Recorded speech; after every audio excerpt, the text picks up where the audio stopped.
সাত কলেজের ভবিষ্যৎ নিয়ে চরম জটিলতা। বিস্তারিত দেখুন অগ্রযাত্রা ডেস্ক রিপোর্টে। রাজধানীর সাত কলেজের চলমান সমস্যা সমাধানে ঢাকা বিশ্ববিদ্যালয়ের অধিভুক্তি বাতিলের সিদ্ধান্ত নেওয়া হয়েছে।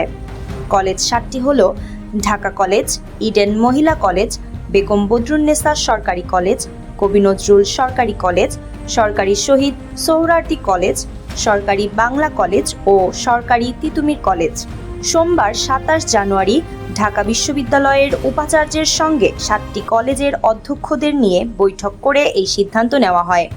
সিদ্ধান্তের ফলে কোন কর্তৃপক্ষের অধীনে থাকবে এই সাতটি কলেজ তা নিয়ে জনমনে প্রশ্ন দেখা দিয়েছে।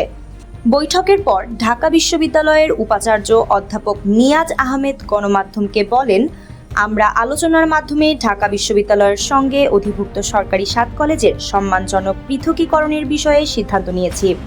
আমাদের সিদ্ধান্ত ছিল আগামী বছর ২০২৫-২৬ শিক্ষাবর্ষ থেকে সাত কলেজের ভর্তি কার্যক্রম ঢাকা বিশ্ববিদ্যালয় পরিচালনা করবে না, কিন্তু উদ্ভূত পরিস্থিতিতে সেই সিদ্ধান্ত আমরা এক বছর এগিয়ে এনেছি। চলতি ২০২৪-২৫ শিক্ষাবর্ষ থেকে সাত কলেজের ভর্তি ঢাকা বিশ্ববিদ্যালয়ের অধীনে নেওয়া হবে না। এই সিদ্ধান্তের ফলে অতি দ্রুত কোনো একটি কর্তৃপক্ষের অধীনে নিতে হবে সাতটি কলেজকে। কলেজগুলোর সংশ্লিষ্ট সূত্রে জানা গেছে, ঢাকা বিশ্ববিদ্যালয়ের অধিভুক্ত থাকছে না। তাছাড়া জাতীয় বিশ্ববিদ্যালয়ের অধিভুক্তিও মানবে না শিক্ষার্থীরা। সে কারণে তৃতীয় কোনো কর্তৃপক্ষের অধীনে থাকবে এই সাতটি কলেজ। কিন্তু নতুন করে কোনো কর্তৃপক্ষ গঠন করা বা নতুন করে বিশ্ববিদ্যালয় করাও জটিল বিষয়। তাছাড়া ছাত্রদের দাবির বিষয়টি গুরুত্ব দিলে বিশ্ববিদ্যালয় প্রতিষ্ঠা ছাড়া কোনো উপায় নেই।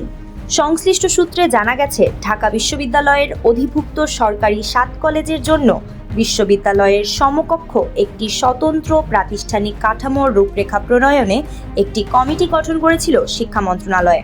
৪ সদস্যের উচ্চ পর্যায়ের বিশেষজ্ঞ কমিটির প্রধান করা হয়েছিল বিশ্ববিদ্যালয় মঞ্জুরি কমিশনের চেয়ারম্যানকে।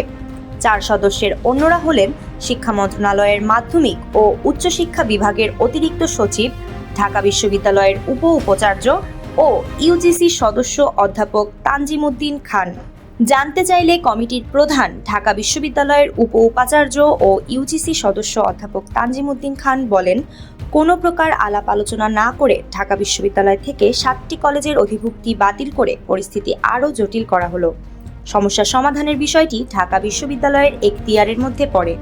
বিশ্ববিদ্যালয় প্রতিষ্ঠার সুপারিশ করা সম্ভব কিনা জানতে চাইলে কমিটির একজন সদস্য বলেন, কমিটির কার্যপরিধির মধ্যে তা নেই। কমিটি হয়তো বিশ্ববিদ্যালয় করার সুপারিশ করতে পারে, কিন্তু তারা তো বিশ্ববিদ্যালয় প্রতিষ্ঠা করতে পারবে না।